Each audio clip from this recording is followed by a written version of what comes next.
Hey, what's going on, guys? It's David here from Genzio. We are in Dubai, and I'm here with Farbod. Farbod, how you doing, man? Wonderful. Thank you so much. Thank you for your time, actually. It's great talking to you. Yeah, absolutely. I had the pleasure of meeting you the other night, finally in person, and here we are. This is what it's all about. We were waiting for it. That's right. To start in, year in Dubai. That's it. Now, we got a lot of things to talk about and catch up on, and also some great, exciting news to announce. And I'm really looking forward to this. So let's get into it. Let's go. TheBlock, man. TheBlock. Let's talk about TheBlock. Very well. We are TheBlock. I started my career as a kind of software development, moved into Web3 and the whole environment a few years ago, 7-8 years ago. Time passes by. And then the idea was to create a one-stop shop for virtual assets. And that's what TheBlock is. And we started our 2 locations in Dubai. It has been a year we are working on it, and it's moving quite fast. And having great partnerships as you guys, it's making it easier. Absolutely, man, absolutely. And, I was going to wait to talk about it, but why don't we just get right into it? Let's talk about this new building we have coming out. We have 2 locations. Yeah. One of them is where we're actually sitting today, and it's on the ground floor. I thought, let's take virtual asset to retail. Yeah. And it's 2 retail spaces. One of them 8,000 square foot, right on the convention tower. On the entrance, on the right side, you see the retail of TheBlock. This center is more about education, hot desks, collaborations, offices, and a lot of meeting rooms. Mm-hmm. It would be more the functional side of it. One Central, which is around 6 minutes walk from here, it's the hub of everything what is virtual asset. Most of the companies are hosted there. We also took a retail space there. We have a permanent podcast studio, video studio for our members and partners. Then we have the Launchpad. That one is really cool because it's like New York Stock Exchange. You ring the bell. Now here you would just go and buzz your token. A lot of show is going on. Around 200 square meters of LED screens. Coffee shop, obviously. Without that wouldn't work. Event space, lounge space, some hot desks, and that's where we are at TheBlock. And opening the One Central, opening in a few weeks. The one sitting here, we are a bit delayed. We had some construction issues that we are solving. I think it would be 5 weeks from now. Yeah, a couple little hurdles. That never hurt anybody. Makes you stronger. Makes us much stronger. That's right. we are a bit delayed, but it's everybody are doing a great job. I'm blessed to have a great team here. Yeah. I'll touch on that for sure. Great team. Like I mentioned, I had the pleasure of meeting you the other night at that event, and I got to meet quite a bit of the team. And it's quite apparent you've built somewhat of a culture that is very, friendly, team-driven, and it's fantastic. And as a leader, do you strive to create this atmosphere, or does it just naturally happen?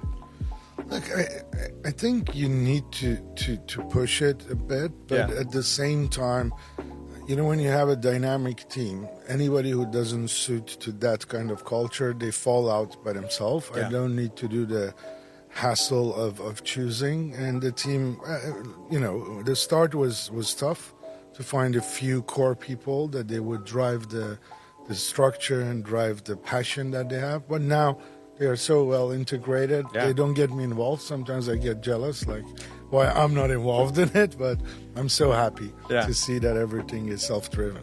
No, it's true. I think they were awesome the other night as well. Thank you. Yeah, cool. Now, let's talk about a little bit about you and your history, right? Now, obviously, TheBlock is a massive milestone, but I'm well aware that you have achieved quite a bit previously before this. Can we touch a little bit on your background? Sure. Okay. Born in Tehran, Iran, raised up partially in California, LA, because my family moved there, and the rest I spent mostly in Austria. Upper Austria, Linz. I studied Kepler University, and then I started my company when I was 19, and that was a problem and a good thing. Learned a lot, but I went the hard way. Not to have experience of running a company and learning all by doing the mistakes, but it was fun at the same time. Being self-employed when you're young, it was a little bit like a proud and it's cool, but at the same time it was tough. Yeah. Sometimes I was working in another company to get salary to pay my own stuff. And that was the the funny parts of start. But no, I have always been in industry of software. Initially a bit of hardware design, but we stopped it. And we went into software. We did a lot of e-commerce software. And then I moved a lot into fintech.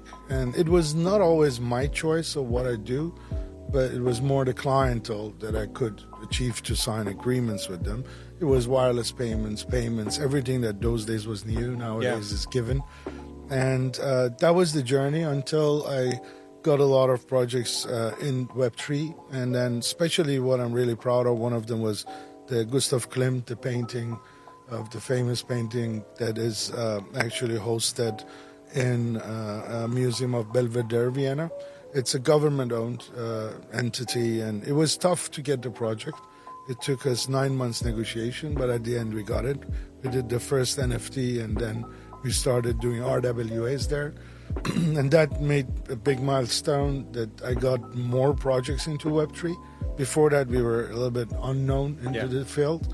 And then it started, and we learned a lot. We lost a lot of money, as everyone, in NFT market. But it was a great experience, actually. When I remember it, it was really cool.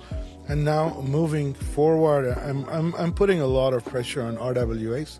I think the real-world asset tokenization is the next to come. Yeah. And learning and failing, succeeding, and tryouts, but we're there.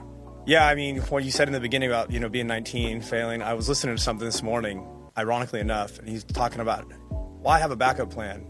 I don't want to fall back. If I want to fall, I want to fall forward, But that's one thing. Yeah, right, But that's awesome. Now, one thing for sure is this RWA, tokenizing RWAs. And this is something, I mean, when I speak to people back home, for example, like my mom, who really doesn't have a grasp on what it is, NFTs and this kind of tokenizing something. The way that it makes it easier for me to explain is tokenizing RWAs. And I mean, I could be incorrect, but from my understanding, really, that is a big thing that's booming here right now with real estate.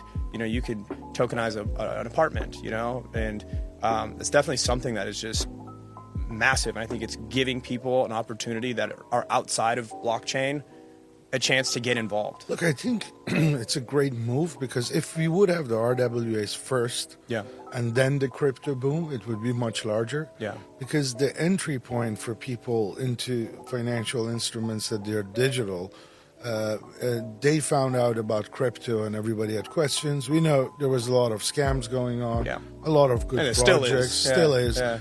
And the RWAs, I find it very interesting that it's democratizing the way people invest in assets, and especially for me that everyone with any budget, they could participate in a greater project, in a larger scale project. And I think that would be a great entry, that you at least own a wallet, because if I tell actually also my family members create a wallet, we don't want crypto. Yeah. It's not about crypto, it's a wallet. You can keep other stuff within the wallet. But now they are going into it, that okay, I can buy a portion of a house somewhere. We are also very lucky to be in the UAE in the right time, because it's one of the leaders in the global market of the regulation. It's all about the regulation, how you treat it. Now we have the first units are tokenized. The RWAs has been supported from VARA in a great way, and we are collaborating with them a lot on the licensing side. And it's great to have the community and at the same time the regulation that makes Dubai our capital of the RWAs, and that's why we are here and starting the block. I mean, it's really exciting to be a part of. I mean, for me, for example, coming from America, right? Genzio, our company's founded out of America, but we're totally global now. The one thing we've always strived to be a part of is Dubai, because of the, how accepting the UAE is of crypto. And, at the end of the day, it's like it's at such a small, like we're so early, right? That community is a massive thing. And if you're somebody that's like taking the pill, and you're involved, like, you kind of already relate. You kind of have something in common. And there's a lot of, I want to say my people, that are here. And there will be more, obviously, because it's somewhat of an inevitable wave, crypto, right? Like as you mentioned, your family slowly coming onto it for one way or another, right? Exactly. And it's a beautiful time to be alive. No, I'm really enjoying it because I see everyone moving into it. They try to understand more.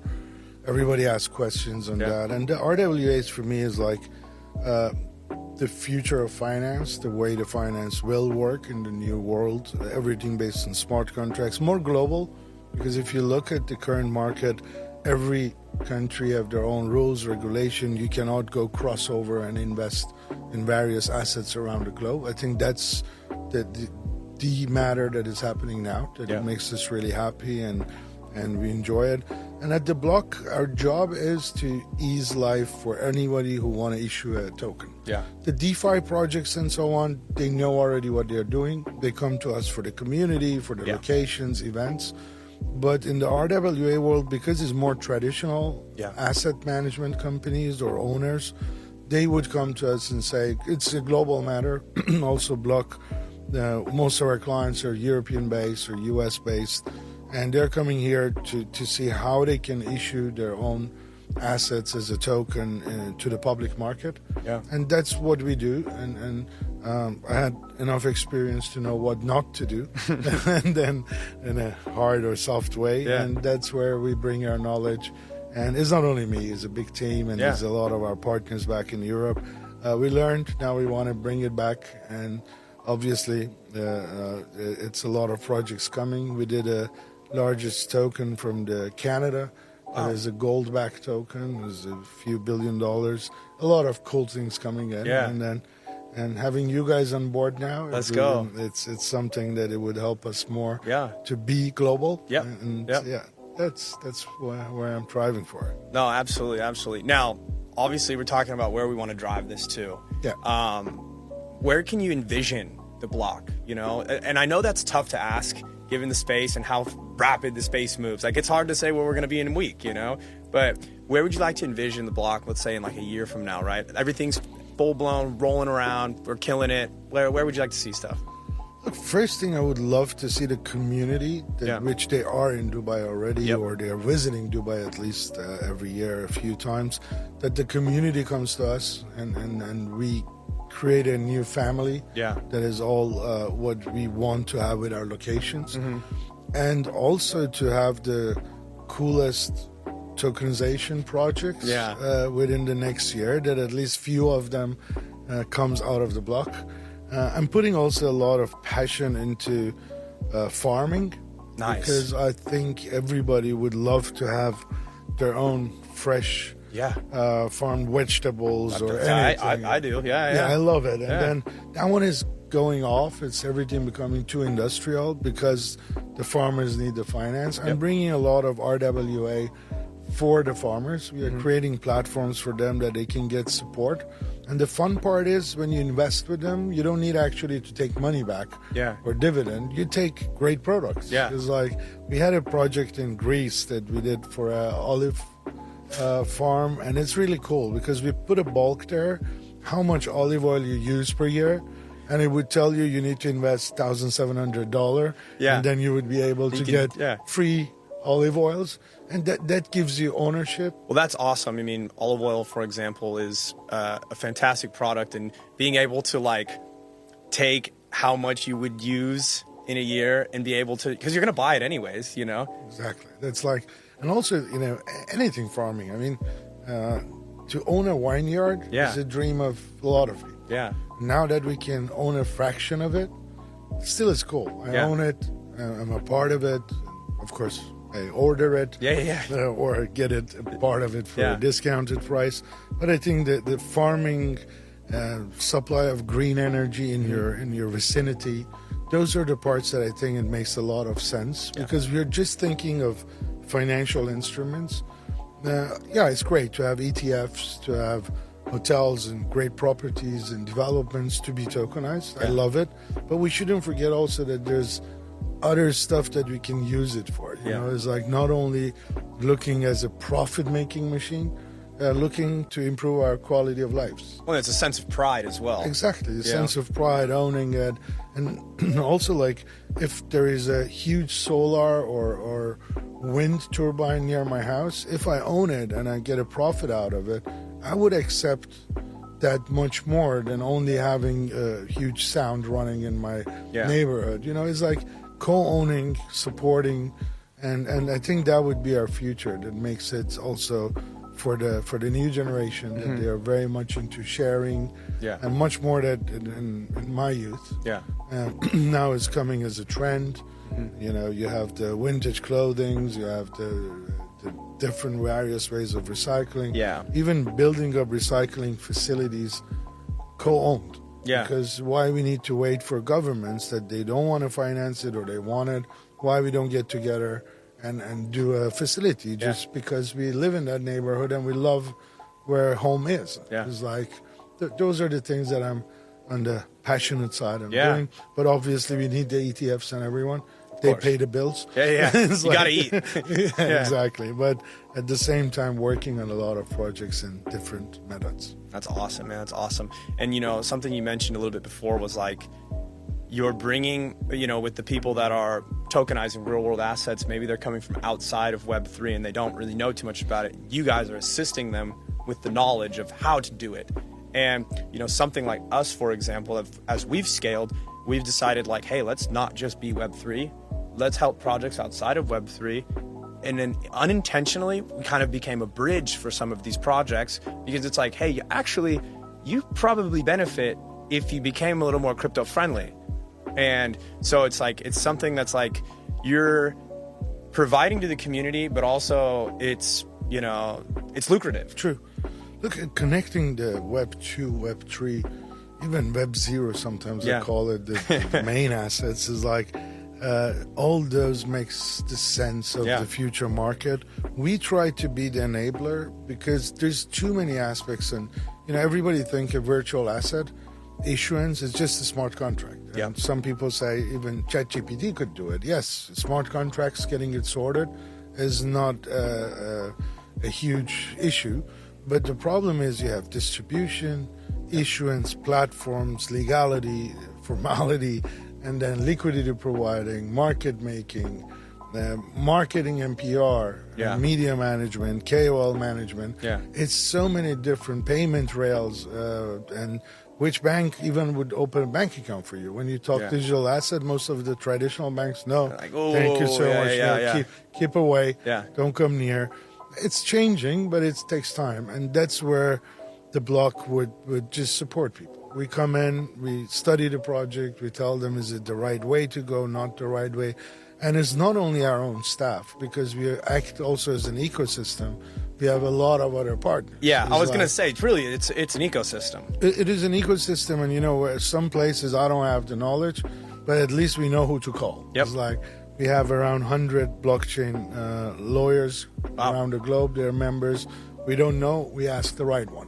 At least we save time, money, effort to get a product best issued as a virtual asset in the global market. And that's where TheBlock is. I'm very happy to be able to open small offices around the globe. Now we have our Vienna office that was my main office. Part of it is TheBlock.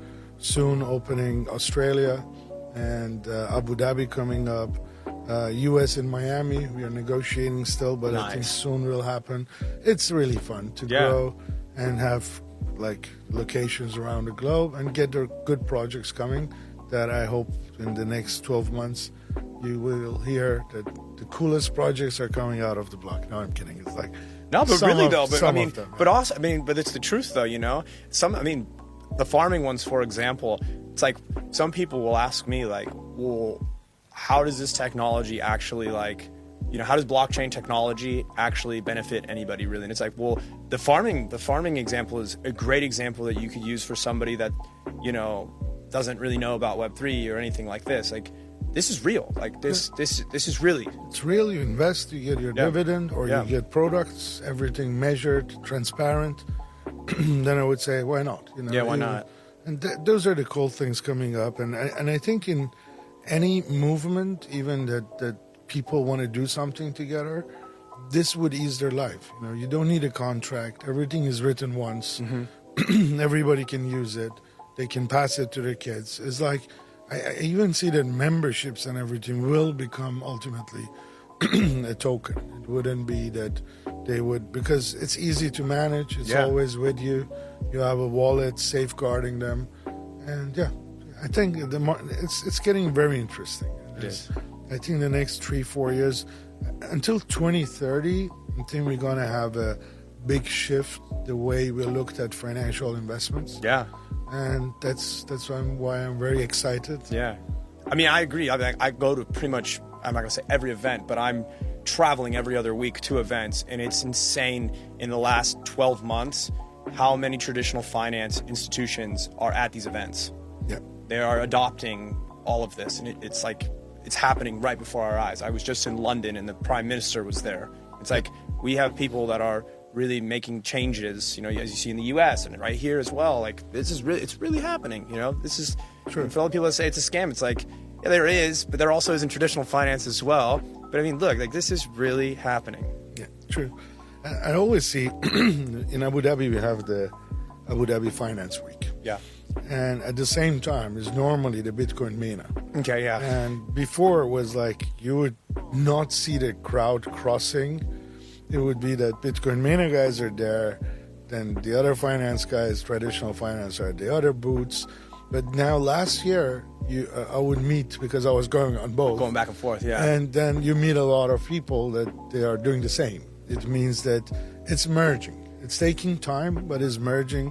And of course, the whole issuance was a problem legally, because there was not enough rules or regulations or rule books out for it. Now is moving much better, and as I mentioned, the VARA, ADGM, DIFC, everybody are working towards a digital asset issuances or finance in digital assets. I think we're going to get very good results, especially out of this region and further globally. And yeah, we need a lot of help from great companies like you guys to bring us out there and collaborate. I mean, we're really excited for it, man. We are very, very excited for it. Now, obviously, with your history, you've witnessed a lot of evolution in multiple spaces, right? Yeah. But do you remember the first time you were introduced to crypto? I know you said it was requested upon by clients, but do you remember like the first time somebody broke it down to you, like what you thought about it? I thought I'm getting scammed. This was it was long before that I got involved into the technology side of it. It was about the Bitcoin. Friends were like, I got this, get some. And I was very ignorant. And when you come from an industry that you think you know it, you're always the first one to think, oh, what is about it? Yeah. Why this should grow in the price? What are you talking about? I know it's limited, but what is the demand of it? You go very deep. I had friends that they didn't have anything to do with technology. They bought a lot of them, and then I didn't. Yeah. And the few that I even bought after, because they were pushing like, "Don't be an idiot, do it." Yeah. We sold it too early. I thought, okay. You thought it peaked. Yeah, it's a 30x peaked. They're gonna fall down. God knows what happens with it. And then that was my first time that I thought my friends are crazy, and they're telling me jump in, and I'm selling my car. I'm buying this. Okay. Do it. And I was still proud. I'm driving my car. He didn't have a car. I would drop him here and there, but it was the right decision from some people. I loved it. It was like it taught us a different way of looking at ledgers, looking at the structure of building a database. Yeah. And I love the technology side of it, and I'm really obsessed to learn how much more we can do with the blockchain. And unfortunately, when you talk about blockchain tech, everybody put it instantly with scams or pump and dump funds and whatever, rugs and everything. But actually, it's a great technology that we are developing with the quantum computing coming on top of it. That now is another huge movement in the market. I think we're going to see a lot of cool features of finance opening to the market in the next few years. Yeah. I mean, it's awesome going to all these events, right, and talking to people such as yourself. It's like people are always like, I got something new. Yeah. I'm building this new thing with blockchain technology, and it's like I feel super fortunate to be somewhat at the forefront of it, getting to hear about this right from the source. It's really cool, and You know, and in Web 2, we had the limitations anyway. We reached a point. Yeah. It was just about the idea. It was not anymore much about the tech. Mm-hmm. And then we had the cloud computing came out. And now we have the quantum coming out.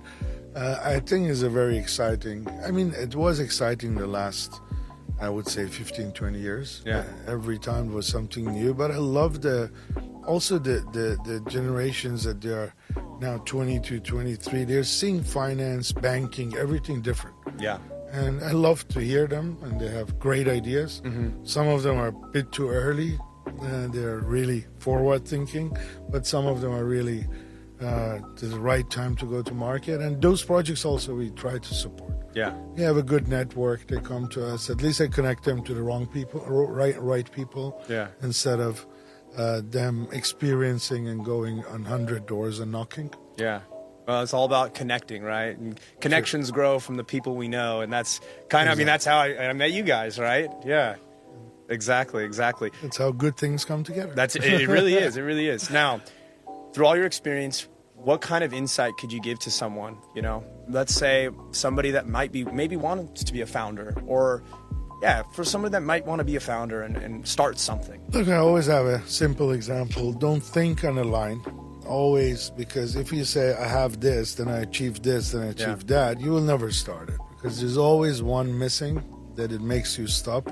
I always think as a target, is in the middle, is a circle format. I see what I have, what I don't have, I go get it from friends, network, and you know, and it's to being brave a little bit, not to think much what's going to happen. What's going to happen, we don't know. Yeah. And if any other founders that they were very successful, if they knew that will happen, they wouldn't go through that struggle that they did. It's just start what you're passionate about. You have one life. It's not that long. It's short. If you enjoy it, to become a founder, go and fail, because the failure is the only thing that teaches you. That's it. I mean, I've failed multiple times. Sometimes it was harder to get up.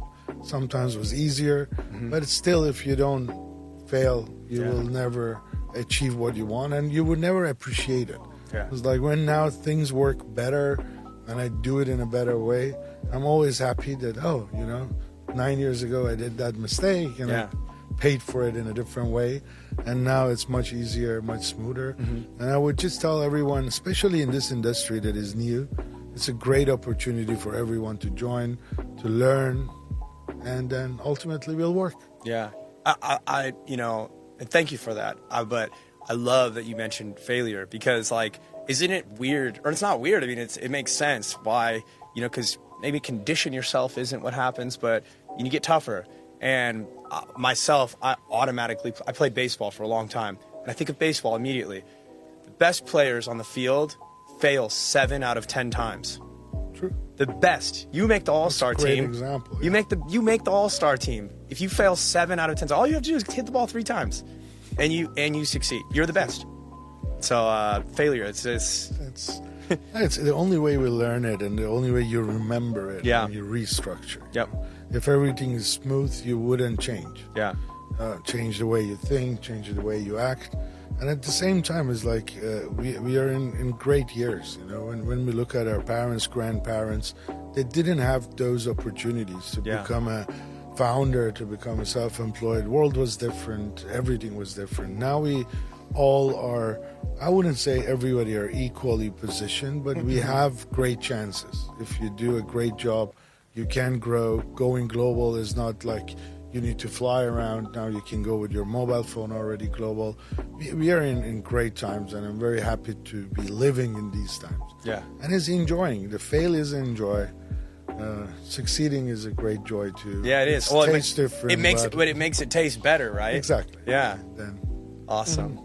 Awesome, cool. Well, hey, Farbod, listen, I am extremely excited about this partnership and us working together in the future. You guys are doing something absolutely pivotal in the space. And I mean, you guys, if you're in Dubai or wherever any of these offices are, you guys got to tap in with them. TheBlock is really doing something incredible. Where can they follow you guys to stay up to date? Great. We are on Instagram, TheBlock Global, on LinkedIn, TheBlock Dubai, and a website, the-block.com, And guys, come join us. It's an ecosystem. Let us know how we can help you. And we are also very excited to work with you guys. I'm so happy that you're going to stay longer in Dubai, and we're going to have a lot of time to exchange the ideas. And thank you so much. Absolutely. This is the first of many conversations we'll have. Lovely. Cool, man. Thank you. Thank you so much.